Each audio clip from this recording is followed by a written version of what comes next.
ठीक है। तो कल अपन ने मीनिंग ऑफ निगोशिएबल इंस्ट्रूमेंट्स में जो मैंने आपको आज दिन तक पढ़ाया था, निगोशिएबल इंस्ट्रूमेंट में कि सर राइटिंग में होना चाहिए, इंस्ट्रूमेंट मतलब राइटिंग में डॉक्यूमेंट होना चाहिए, निगोशिएबल मतलब फ्रीली ट्रांसफरेबल होना चाहिए। ठीक है। फिर मैंने आपको बताया था एक तो पेबल टू बियरर होता है, दूसरा पेबल एज टू ऑर्डर होता है। ठीक है। फिर अपन ने इनको कनेक्ट भी किया था, payable as to bearer and order. Bearer तो सिंपली डिलीवरी से आप, जैसे जश को कोई प्रॉमिसरी नोट मिला था मिस्टर एक्स से और इसको आगे फर्दर पेमेंट करना था रिचा का, तो इसने चुपचाप उसको वो दे दिया, डिलीवरी कर दिया बस। तो वो अब रिचा बेयरर हो गई, तो वो सिंपली बाय डिलीवरी, तो फिर वो उस प्रॉमिसरी नोट से पेमेंट रिसीव कर सकती है। एक होता है endorsement plus delivery.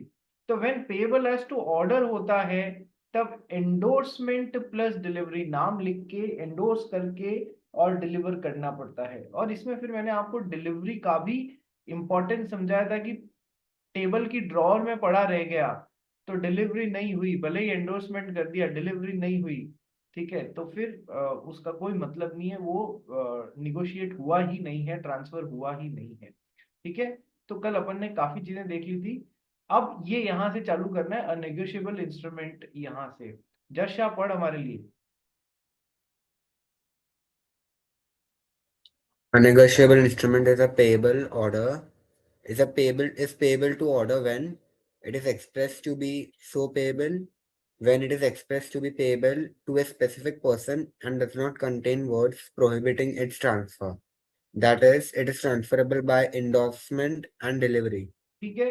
Negotiable instrument payable as to order कब होता है? When it is expressed to be so payable, यानी कि उसपे कहीं ना कहीं इस बारे में इंडिकेशन दिया हुआ हो। कल मैंने आपको दो चेक्स की फोटो बताई थी, एक पे नाम के आगे और टू बियरर लिखा हुआ था, दूसरे पे नाम के आगे और टू ऑर्डर लिखा हुआ था। यानी कि या तो इस तरीके से वो हो पेबल, कहीं ना कहीं उस पे एक्सप्रेस किया हुआ हो that it is payable as to order, it is express to be so payable as to order. और दूसरा, it is transferable by endorsement and delivery. ये पॉइंट मैं आपको ऑलरेडी बता ही चुका हूं कि सर जो ऑर्डर इंस्ट्रूमेंट्स होते हैं यदि उनको नेगोशिएट करना है, ट्रांसफर करना है, तो एंडोर्समेंट प्लस डिलीवरी लगेगी। So when it is express to be payable to a specified person, यानी कि मैंने यहां पर लिख दिया पे टू जश शाह, तो जश Shah is a specified person. ठीक है। इसको, ठीक है, और उसमें and does not contain words prohibiting it's transfer. अब तुमने कभी चेक काटा है? तुम लोगों ने कभी जरूरत पड़ी है चेक काटने की, चेक पे साइन करने की? यदि मैं इस चेक पे यहां पर अकाउंट पे ही डाल देता हूं, कभी ऐसा किया आपने? डबल क्रॉस करके और उसके बीच में अकाउंट पे ही लिख दिया है, कभी किया है ऐसा? देखो, मैं दो सिनेरियो बताता हूं आपको। एक तो होता है कि जश चेक बनाया मैंने और उस चेक पे लिख दिया जश शाह, आज की तारीख डाल दी, रुपए 10,000 डाल दिए, साइन कर दिया, आईसीआईसीआई बैंक का था, ठीक है सर। यहाँ मैंने वो डबल क्रॉसिंग नहीं की। तो डबल क्रॉसिंग नहीं की का मतलब इतना सा था कि जज शाह सिंपली, या इसने जिसको भी वो दिया है वो आदमी जाके और बैंक से पैसा 40,000, मान लो 40,000 रुपए का था, तो 40,000 रुपए कैश में ड्रॉ कर सकता है, वो वहां प्रेजेंट करेगा आईसीसी बैंक में और आईसीसी बैंक से कैश में पैसा ड्रॉ कर सकता है। लेकिन मैंने यदि यहां पर अकाउंट पे ही लिख दिया, अकाउंट पे ही लिख दिया, तो फिर जज शाह के खाते में ही आएंगे, अकाउंट में ही आएंगे। ठीक है। ये बात समझ लो। हालांकि क्रॉसिंग का कंसेप्ट निगोशिएबल इंस्ट्रूमेंट में जो होता है वो तुम्हारे कोर्स में नहीं है, ठीक है, पर एक एक छोटा सा कंसेप्ट है। और या फिर मैंने इस पे ऐसे लिख दिया कि ये फर्दर ट्रांसफरेबल नहीं है। ठीक है। ऐसा कुछ नहीं लिखा हुआ है कि ये फर्दर ट्रांसफरेबल नहीं किया जा सकता वगैरह वगैरह, and does not contain the words prohibiting it's transfer. कई बार होता है कि नहीं, आगे ट्रांसफरेबल नहीं है, ये जज शाह को दिया है तो जज शाह ही लेगा। ठीक है। तो फिर it does not contain the words prohibiting it's transfer, तो फिर दोनों में से कोई भी सिचुएशन हो, तो मतलब दोनों बातें हो, तो फिर वो पेबल एज टू ऑर्डर होता है। कब? सिंपली याद रखो, जब या तो वो उस पर लिखा हुआ हो कि ये एक ऑर्डर इंस्ट्रूमेंट है, आगे मतलब या तो बियरर इंस्ट्रूमेंट है तो बियरर लिखा हुआ, ऑर्डर इंस्ट्रूमेंट है तो ऑर्डर लिखा हुआ हो, तो वो ऑर्डर इंस्ट्रूमेंट हो गया। दूसरा, sir it is transferable by endorsement and delivery, यानी कि अब जश शाह जो है इसको ट्रांसफर करना है किसी को, तो फिर क्या होगा कि सर जश शाह ने इसको ट्रांसफर कर दिया मान लो प्रिशा को, तो पीछे इसका नाम लिखा, उसका नाम प्रिशा का एंडोर्स किया और उस साइन किया और उसको डिलीवर कर दिया, तो सर इस तरीके से, तो now it is payable as to order of Prisha. Prisha ने आगे रिचा को दिया तो उसका नाम पीछे लिख के और रिचा और एंडोर्समेंट कर दिया और डिलीवर कर दिया इसको, तो now it is payable to Richa. तो सर है ये भी ऑर्डर इंस्ट्रूमेंट, ठीक है, payable by endorsement and delivery है, यस सर, और कहीं भी उसके ट्रांसफर को प्रोहिबिट नहीं किया गया है, पेबल एज टू ऑर्डर के ट्रांसफर को प्रोहिबिट नहीं किया गया, ठीक है। तो ये ध्यान रखना, एग्जाम में एक छोटा सा सवाल आ सकता है, when a negotiable instrument is payable as to order and when a negotiable instrument is payable as to bearer, तो ये तुमको याद रखना है और लिखना है। बात समझ आ गई? यस सर समझ आ गया। ये पढ़ भाई, a negotiable instrument is payable to bearer when, point number A पढ़। When it is expressed to be so payable, example pay bearer, when the only or last endorsement means signing off the instrument on the instrument is endorsement in the bank, that is, the person who possesses it can demand payment. For example, a check made payable to specified person and that check is endorsed by signing on the back of the check by that specified person. ठीक है, देखो तुमको ये तो पता है कि bearer instrument क्या होते हैं और ऑर्डर इंस्ट्रूमेंट क्या होते हैं, कल मैंने बहुत डिटेल में समझाया था। बेरर इंस्ट्रूमेंट तो जो भी बेयर कर रहा है, जिसके भी हाथ में है, वो उससे पेमेंट ले सकता है, ठीक है। और ऑर्डर इंस्ट्रूमेंट सर नाम लिखा हुआ हो वही उससे पेमेंट ले सकता है, जैसे जज शाह का चेक पे नाम लिखा हुआ है, या फिर इसने किसी को एंडोर्स कर दिया तो उसका नाम आ गया, प्रिशा का नाम लिखा हुआ है, या फिर इसने किसी को एंडोर्स कर दिया, इधर नाम आना जरूरी है कि प्रिशा ही ले सकती है या रिचा ही ले सकती है, to the order of Prisha और रिचा और जशा। बियरर इंस्ट्रूमेंट में क्या होता है कि whomsoever is bearing this I promise to pay him rupees 10,000 on such and such date, तो उसमें बियरर इंस्ट्रूमेंट में नाम आवे ये कोई जरूरी नहीं है, जो भी बेयरविथ कर रहा है उसको होल्ड कर रहा है वो हो जाएगा, ठीक है सर। अब क्या है, मान लो ऑर्डर इंस्ट्रूमेंट था, मान लो जज शाह को एक चेक मिला था, ठीक है सर, हमारा जज शाह आ गया, तो जज शाह ने इसका एंडोर्समेंट किया प्रिशा को, यानी कि प्रिशा का नाम लिखा और साइन कर दिया। प्रिशा ने इसको एंडोर्समेंट किया रिचा को, रिचा का नाम लिखा और साइन किया। रिचा ने इस, अभी तक क्या चल रहा है, यहां पर ऑर्डर इंस्ट्रूमेंट था, यहां पर ऑर्डर इंस्ट्रूमेंट था, यहां पर ऑर्डर इंस्ट्रूमेंट था, बहुत ध्यान से समझना, यहां तीनों स्टेप में ऑर्डर इंस्ट्रूमेंट था। रिचा ने क्या किया, किसी का नाम लिखे बिना उसको साइन कर दिया, यानी कि अब उसने इसी ऑर्डर इंस्ट्रूमेंट को बियरर इंस्ट्रूमेंट बना दिया या नहीं बना दिया, बियरर इंस्ट्रूमेंट बना दिया। अब जो भी लेके आएगा उसको दे देना। समझ में आया ये लाइनों का क्या मतलब है, वापस पढ़ते हैं। Sir a negotiable instrument is payable to bearer when, या तो उस पे लिखा हुआ होगी it is payable to bearer, ठीक है, या फिर when the only endorsement or the last endorsement on the instrument is an endorsement is in blank, blank मतलब नाम नहीं लिखा, बस साइन कर दिया कि उसको हमने ऑर्डर इंस्ट्रूमेंट को बियरर इंस्ट्रूमेंट बना दिया।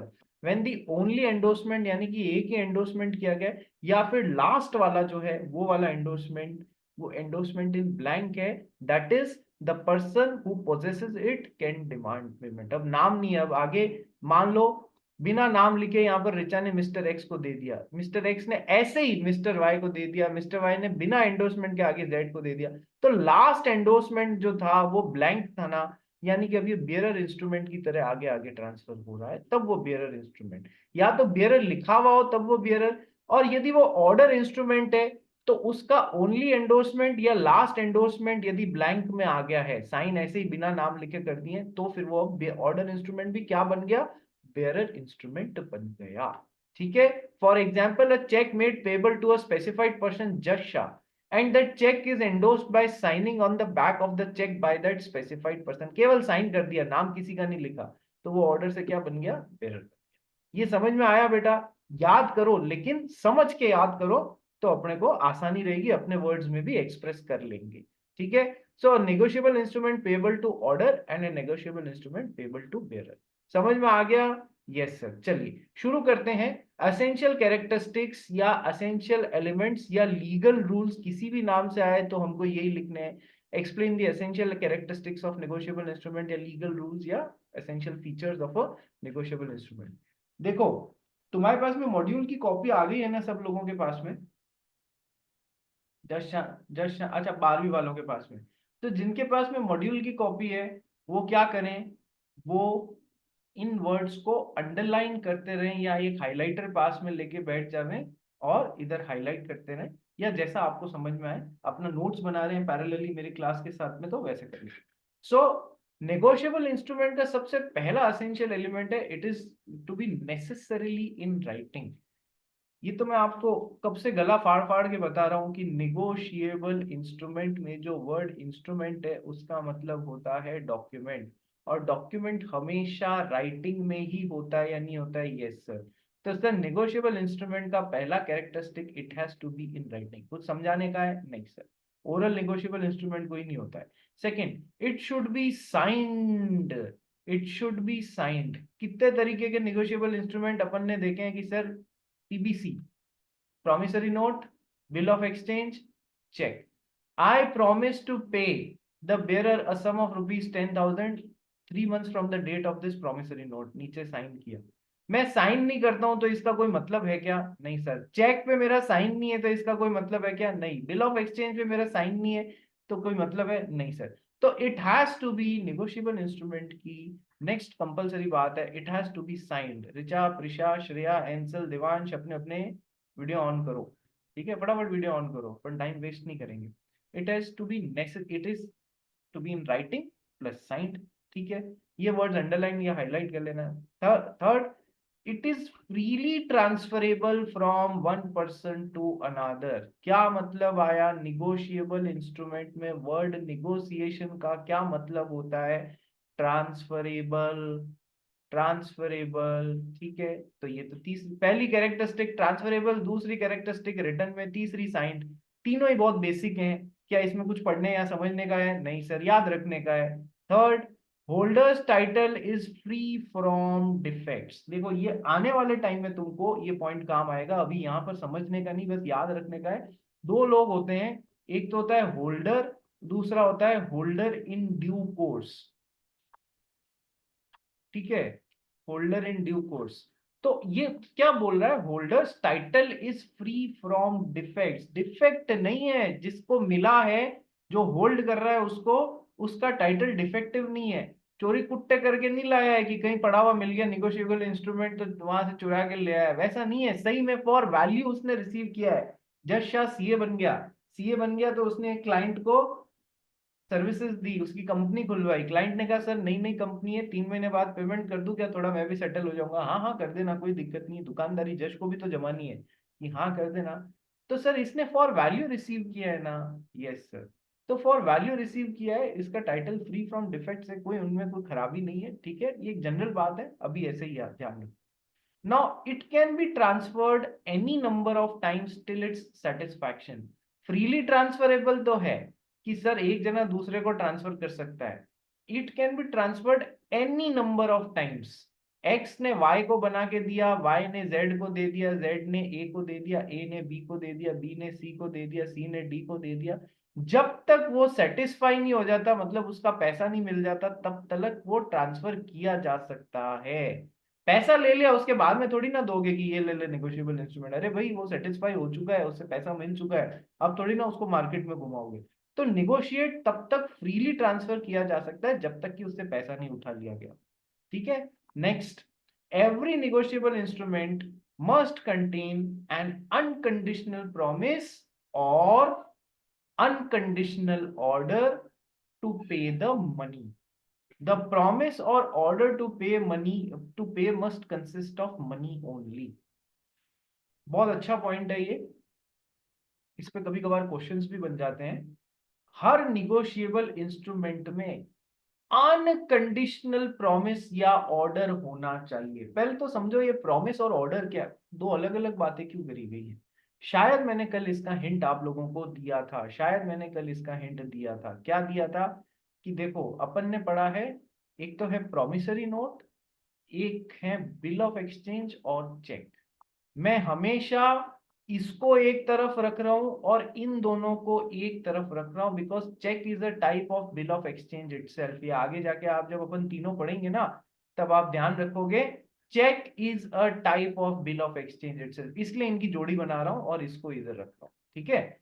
चलिए, तो सर प्रॉमिसरी नोट में अपन क्या करते हैं, प्रॉमिस करते हैं। एंसल ने एक प्रॉमिसरी नोट बनाया, I promise to pay you ₹10,000। तारीख क्या डली हुई थी, 7/3/2026, ठीक है।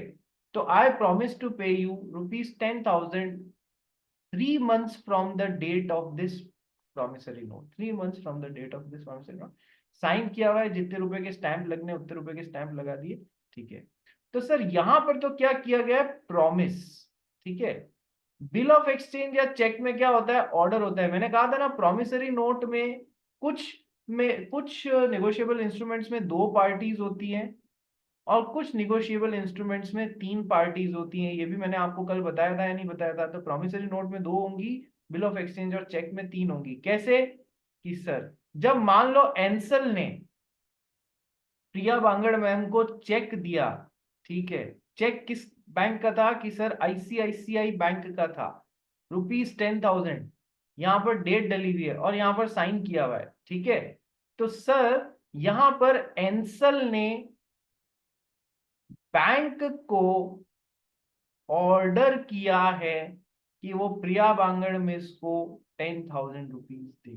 तो यहाँ 3 पार्टीज हो गई, एंसल, बैंक और प्रिया बांगड़ में। यस सर, तो यहाँ पर 3 पार्टीज हो गई। यहाँ प्रॉमिसरी नोट में 2 ही पार्टीज होती हैं। प्रॉमिस करते हुए मैं आपको प्रॉमिस कर रहा हूँ, ऑर्डर करते हुए बिल ऑफ एक्सचेंज और चेक में क्या होता है, ऑर्डर इंस्ट्रूमेंट्स हैं। तो सर मैंने ऑर्डर किया है कि आप उसे पेमेंट करेंगे, बैंक को ऑर्डर किया है। ये बैंक बीच में सीन में नहीं है, तो देखो बैंक बीच में सीन में नहीं है तो क्या होगा, मान लो एंसल ने एक बिल ऑफ एक्सचेंज बनाया, आई ऑर्डर यू कौन है, मिदुष मोदी, ठीक है।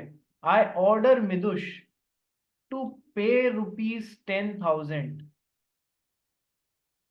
टू, जिसको भी है, मी या third person, to pay ₹10,000 to कनव on this and this date, ठीक है। तो इसने अब यहां पर 3 जने कौन हो गए, एंसल जिसने ये बिल ऑफ एक्सचेंज बनाया है, ड्रॉर है, ठीक है सर। मितुष जिसको ऑर्डर किया है, ड्रॉई। और कनव जिसको पेमेंट करने का उसमें डायरेक्शन दिया है, वो हो जाएगा पे, ठीक है। तो सर 3 पार्टीज, तो बिल ऑफ एक्सचेंज या चेक में 3 पार्टीज होती हैं। आप लोग कॉमर्स के स्टूडेंट हो, आपने सुना है ना बिल्स रिसीवेबल और बिल्स पेएबल, अभी तक ये सुना है ना। तो वही तो है बिल ऑफ एक्सचेंज, वही तो है bills of exchange. Bills receivable और बिल्स पेबल की बातें हो रही है, वहां पर होती थी, वहां पर जिसकी अपन डिटेल पढ़ रहे हैं, ठीक है। तो सर एंसल, मिदुष, कनव। अब मैं तो, एंसल ने तो मिदुष को कितना ही ऑर्डर दे दिया, क्या इस बिल ऑफ एक्सचेंज का मतलब है तब तक जब तक कि मिदुष उसको एक्सेप्ट नहीं करे। हाँ हाँ मैं एक्सेप्ट करता हूँ, मुझे पेमेंट, आपने मुझे जो वैल्यू दी थी उसके लिए मुझे, या तो आपको, और आप बोल रहे तो मैं इसको पेमेंट कर दूंगा, मुझे कोई दिक्कत नहीं है। यानी कि बिल ऑफ एक्सचेंज को एक्सेप्ट होना बहुत जरूरी है। ऑर्डर होता है तो ऑर्डर एक्सेप्ट भी तो होना चाहिए, ठीक है। बिल ऑफ एक्सचेंज एक्सेप्ट होना जरूरी है। प्रॉमिसरी नोट में ऐसा कुछ नहीं है, मैं ही प्रॉमिस कर रहा हूं आपको पेमेंट करने की। जबकि बिल ऑफ एक्सचेंज में क्या होता है, I order you to pay such and such person ₹10,000 on such and such date. तो मैंने तेरे को ऑर्डर दिया, मैं तो कल को प्रिशा को ऑर्डर दे दूंगा, जा रिचा को 1 लाख रुपए दे दे, मैं आई ऑर्डर यू। अरे वो कहेगी काय को देऊं भाई, मेरे क्या लेना देना। तो काय को देऊं से अच्छा है कि हाँ सर मुझे पता है मेरे को 1 लाख रुपए देने हैं, चलो मैं एक्सेप्ट करती हूँ। तो वो एक्सेप्ट जब तक नहीं होगा ना, तब तक इस बिल ऑफ एक्सचेंज का कोई, इस ऑर्डर का कोई मतलब नहीं रहेगा, ठीक है। तो ये प्रॉमिस या ऑर्डर का मतलब समझ में आया, किस कंटेक्स्ट में यूज हो रहे हैं। प्रॉमिस तो प्रॉमिसरी नोट के कंटेक्स्ट में यूज हो रहा है, ऑर्डर जो है वो बिल ऑफ एक्सचेंज और चेक के कंटेक्स्ट में यूज हो रहा है। क्या ये 2 वर्ड समझ में आए रे, ये 2 वर्ड समझ में आए, यस सर। अब वापस पढ़ते हैं इसको। Every negotiable instrument must contain an either unconditional promise or unconditional order to pay the money, ठीक है। अब ये अनकंडीशनल प्रॉमिस क्या है, आओ समझते हैं।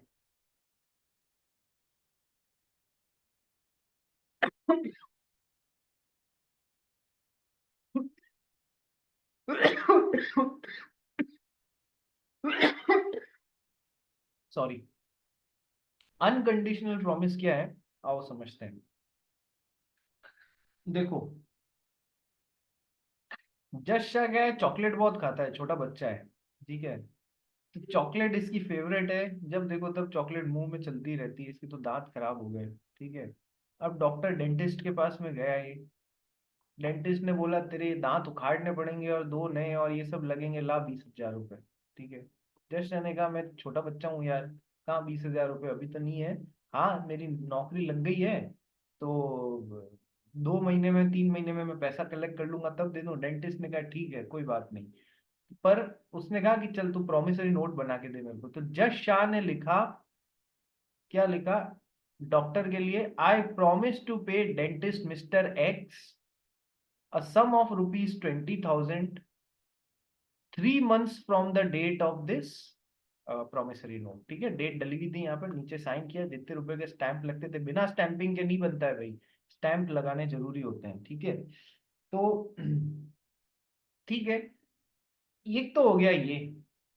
दूसरा, ये ऐसा लिख देता है, ये बिल्कुल वैलिड प्रॉमिसरी नोट है, इसमें कोई दिक्कत नहीं है, क्योंकि इसमें कोई कंडीशन नहीं डाली, बस उसने सिंपली लिखा कि मैं 20,000 रुपये 3 महीने बाद आपको देने का वादा करता हूँ। लेकिन ये जज शाह ऐसा है कि ये खोपड़ी चलाए बिना मानेगा नहीं, तो इसने यहाँ पर ऐसा लिख दिया, I promise to pay you a sum of rupees 20,000 3 months from the date of this agreement if you successfully treat my teeth, if you successfully treat my teeths, ठीक है। यदि तूने सही में मेरा इलाज कर दिया, अच्छे से इलाज कर दिया, तो दूंगा मैं। यहाँ पर कंडीशन डाल दी इसने। यस सर, कंडीशनली यदि कंडीशन डाल दी, हम तो क्या बोल रहे हैं, नेगोशिएबल इंस्ट्रूमेंट हमेशा अनकंडीशनल होना चाहिए। तो ये गलत हुआ या नहीं हुआ, हाँ सर ये गलत हुआ, ये कोई प्रोमिसरी नोट नहीं है। एग्जाम में ऐसे क्वेश्चन आ सकते हैं, 4 पॉइंट दे दिए और बताओ ये प्रोमिसरी नोट या ये वैलिड नेगोशिएबल इंस्ट्रूमेंट है या नहीं है। आपको अपना दिमाग लगा के हर एक में टेस्ट करके बताना पड़ेगा, ये इसलिए है बिल्कुल सही है, और ये इसलिए नहीं है क्योंकि इसमें कंडीशन डाल दी गई है, ठीक है। बात समझ में आई। एक और एग्जांपल देखते हैं अपन, ठीक है। मिदुष मोदी क्या हो गया, आज इतने गुस्से में क्यों है? नहीं सर। पक्का ना? ठीक है, मोदी साहब गुस्से में अच्छे नहीं लगते हैं, नहीं तो ऑपरेशन सिंदूर हो जाता है फिर। चलो नेक्स्ट। अब आ, चलो हमारे मोदी साहब ही आ गए सीन में। हमारा मिदुष मोदी प्रिया मिस से मिलने गया कि आपकी सीए की क्लासेस बहुत अच्छी है, मुझे ज्वाइन करनी है, ठीक है। प्रिया मिस ने बोला ठीक है, 40,000 50,000 रुपीज फीस है, ओके। मिदुष ने कहा अभी तो पैसे नहीं है, प्रॉमिसरी नोट बना के दे दूं क्या? प्रिया मिस ने बोला ओके दे दे, कोई प्रॉब्लम नहीं है। मिदुष ने ऐसे बनाया, I promise to pay you a sum of rupees 50,000 provided I pass my CA foundation examination, provided I pass my CA foundation examination. क्या ये वैलिड प्रोमिसरी नोट है? नहीं सर, कंडीशनल है, इसलिए कोई वैलिड प्रोमिसरी नोट नहीं होगा, ये गलत है, इसका कोई मतलब नहीं, ठीक है। सो एवरी, अब देखो एक ही लाइन से मैं कितने सारे पॉइंट्स निकाल रहा हूं। सबसे पहले मैंने आपको प्रॉमिस और ऑर्डर का कंटेक्स्ट समझाया, प्रॉमिसरी नोट और ऑर्डर में बिल ऑफ एक्सचेंज और चेक। फिर मैंने आपको समझाया every negotiable instrument must contain an either unconditional promise or an order, ठीक है, ये भी समझ ले। अनकंडीशनल वर्ड का मतलब समझे अपन ने। नाउ, और an order to pay money, to pay money, पैसे के लिए ही बनता है प्रॉमिसरी नोट, कोई और चीज के लिए बन रहा है ना तो वो फिर वो प्रॉमिसरी नोट नहीं है।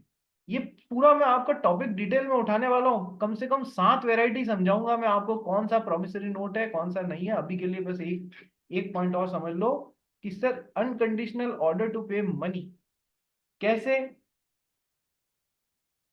अरे मिदुष मोदी, इधर देख, तेरा ध्यान कहाँ है? वो एक गाना है ना वरुण धवन का, तेरा ध्यान किधर है कि तेरा हीरो इधर है, ठीक है, स्क्रीन पे है। चलो आ जाओ नेक्स्ट। तो मितुष मोदी जो है, उसने जज शाह को प्रॉमिस किया, आई प्रॉमिस टू पे जज Shah a sum of ₹10,000 3 months from the date of this note. ठीक है, बिल्कुल सही है, 10,000 रुपए। लेकिन यदि ये ऐसा लिख देता है, आई प्रॉमिस टू पे जज Shah a sum of ₹10,000 plus a black भैंस या ब्लैक काऊ, ठीक है, अरे यार यहाँ पर मनी के अलावा बात कर दी, नहीं, ये कोई प्रॉमिसरी नोट नहीं। बात समझ में आ गई? ठीक है। और इसके अलावा कल मैंने आपको दो बात और बता दी थी कि सर बैंक नोट और करेंसी नोट भले ही प्रॉमिस टू पे मनी है, पर आरबीआई एक्ट 1934 ने मना कर दिया है कि करेंसी नोट्स और बैंक नोट्स जो हैं वो कभी भी निगोशिएबल इंस्ट्रूमेंट्स नहीं होंगे, वो कीज के दायरे से बाहर निकाल दें। ठीक है। So the promise or order to pay must consist of money only, the promise to pay money only. ठीक है, इसको याद करो, सेल ऑफ गुड्स एक्ट जब मैंने आपको पढ़ाया था उससे, सेल ऑफ गुड्स एक्ट में मैंने क्या बोला था कि सेल ऑफ गुड्स एक्ट में गुड्स के कंटेक्स्ट में ट्रांजैक्शन होना चाहिए, बताया था या नहीं बताया था? गुड्स के कंटेक्स्ट में गुड्स एक्सचेंज्ड फॉर मनी, यदि ये आ जाता है तो वो सेल ऑफ गुड्स एक्ट उस पर लागू हो जाएगा। फिर मैंने आपको ये भी बताया था कि एक्स ने वाई को कुछ गुड्स दिए और वाई ने एक्स को वापस बदले में गुड्स दिए, तो ये बार्टर हो गया, तो ये सेल ऑफ गुड्स एक्ट का टॉपिक नहीं है। और तीसरी बात मैंने आपको बताई थी, एक्स ने वाई को कुछ गुड्स दिए तो वाई ने एक तो 10,000 रुपए दिया और बदले में अपना कोई पुराना स्कूटर दे दिया। सर हमें जो चाहिए था वहां तो मिल गया ना, goods getting exchange for money, तो वो मिल गया, तो भी ये सेल ऑफ गुड्स एक्ट का टॉपिक हो जाता है। लेकिन मतलब ये, और यहां पर गुड्स के अलावा, पैसे के अलावा कोई गुड्स भी रिटर्न दिया जा रहा है तो भी ये सेल ऑफ गुड्स एक्ट का टॉपिक हो जाता है। लेकिन यहां पर निगोशिएबल इंस्ट्रूमेंट एक्ट में ऐसा नहीं है। एनआई एक्ट में जो प्रोमिसरी नोट या बिल ऑफ एक्सचेंज बन रहा है, प्योरली फॉर मनी होना चाहिए। यदि मनी के साथ में कोई और चीज, काली गाय भैंस आके जोड़ दी, तो वो फिर निगोशिएबल इंस्ट्रूमेंट नहीं रहेगा। ये दोनों जगह का डिफरेंस है, सोगा का और नेगोशिएबल इंस्ट्रूमेंट्स का। ठीक है, the promise or order to be must consist of money only. ठीक है, next point, the sum payable, the time of payment, the payee must be certain. ठीक है, अब इसको है ना थोड़े से होलिस्टिक कंटेक्स्ट में लेना, एकदम अड़ मत जाना। कितना सम है वो सर्टेन होना चाहिए कि सर आई प्रॉमिस टू पे अ सम ऑफ ₹1 लाख, बिल्कुल सर्टेन है। Is it a certain thing? Yes, a certain some of money की बात करी जा रही है। यदि जज शाह ऐसे बोलता है, जिसके लिए भी प्रॉमिसरी नोट बना रहा है, I promise to pay you ₹10 between ₹10,000 to ₹12,000, तो क्या सर्टेन सम की बात की जा रही है? नहीं सर। फिर ये सेकंड पॉइंट ऐसा लिख दिया ना इसने, तो ये निगोशिएबल इंस्ट्रूमेंट नहीं होगा। पहला वाला होगा, दूसरा वाला नहीं होगा। ठीक है, तीसरा वाला, sum payable must be certain, यदि ये ऐसे लिख देता है, I promise to pay you a sum of ₹10,000 after 3 months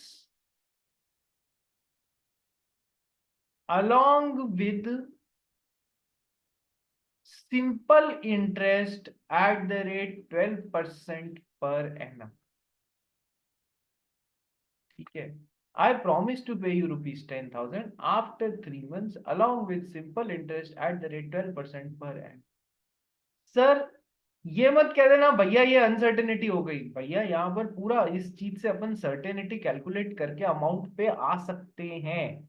3 महीने का इंटरेस्ट 10,000 रुपए, पी इंटू आर रेट हो गई, इंटू टी, 3/12, 3 महीने बाद। तो इस तरीके से अपन सर्टेनिटी पे पहुंच सकते हैं या नहीं पहुंच सकते हैं? सर बिल्कुल पहुंच सकते हैं। तो ये कोई अनसर्टेनिटी नहीं है, ये बिल्कुल वैलिड नेगोशिएबल इंस्ट्रूमेंट है। ठीक है, so the sum payable, the time of payment 3 महीने बाद। ठीक है, the payee must be certain, पेई मतलब कि सर बेयरर इंस्ट्रूमेंट में तो कोई प्रॉब्लम नहीं है, ऑर्डर इंस्ट्रूमेंट में पेई मस्ट बी सर्टेन। जैसे जज शाह ने रिचा, रिचा ने प्रिशा, तो फिर सर्टेन आदमी होना चाहिए। ठीक है, बात समझे? बेयरर इंस्ट्रूमेंट की बात नहीं हो रही है यहाँ पर, बेयरर में तो कोई भी। ठीक है, मिदुष मोदी बोल। सर अगर मतलब बोला कि पेमेंट हम करेंगे लेकिन as per the for example market price at that time, तो वो सर्टेन है या नहीं है? मार्केट प्राइस जो भी है, वर्डिंग्स बहुत ध्यान से पढ़नी पड़ेंगी। मार्केट प्राइस जो भी, यदि सर्टेनिटी तक डिराइव किया जा सकता है, बिल्कुल। अब इस पे लोग लड़ने लग जाएं कि मार्केट प्राइस 100 रुपए थी या नहीं 120 रुपए थी, तो फिर सर्टेनिटी आएगी क्या? तो एम्बिग्विटी नहीं छोड़नी है, कहने का मतलब ये। यदि if you can derive till certainty, it's a valid negotiable instrument. If you cannot due to any reason, it is not a negotiable instrument. ठीक है, चलिए next. The instrument should be delivered, सच में दिया गया होना चाहिए। बना के अपनी ड्रॉर में रख लिया, टेबल की ड्रॉर में, तो डिलीवरी की क्या? नहीं सर। तो फिर क्या निगोशिएबल इंस्ट्रूमेंट सही में वैलिडली आया क्या? नहीं सर। बन भी गया लेकिन डिलीवर नहीं किया, तो उसका निगोशिएबल इंस्ट्रूमेंट पे आप अधिकार नहीं जमा सकते हो कि देखो उसने बना के मेरे लिए अपनी ड्रॉर में रखा था, अपनी जेब में रखा था, दिया नहीं। अरे भाई, डिलीवर नहीं हुआ। ठीक है, mere drawing of instrument does not create the liability।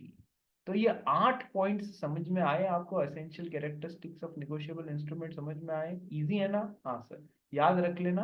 अब अपन चालू करेंगे, अब अपन चालू करेंगे प्रॉमिसरी नोट। आ जाओ एक बार, है ना। ये इतने लेट लेट कैसे आ रहे हो रे सब जने? हम्म, दर्शित अग्रवाल लेट कैसे हुआ? अरे सर भूल गया था मैं। है, मैं क्लास भूल गया? मेरे एग्जिस्टेंस पे क्वेश्चन मार्क लगा दिया तूने। चलो कोई बात नहीं, आ जाओ। सेम लिंक पे वापस रिज्वाइन करो रे एक बार।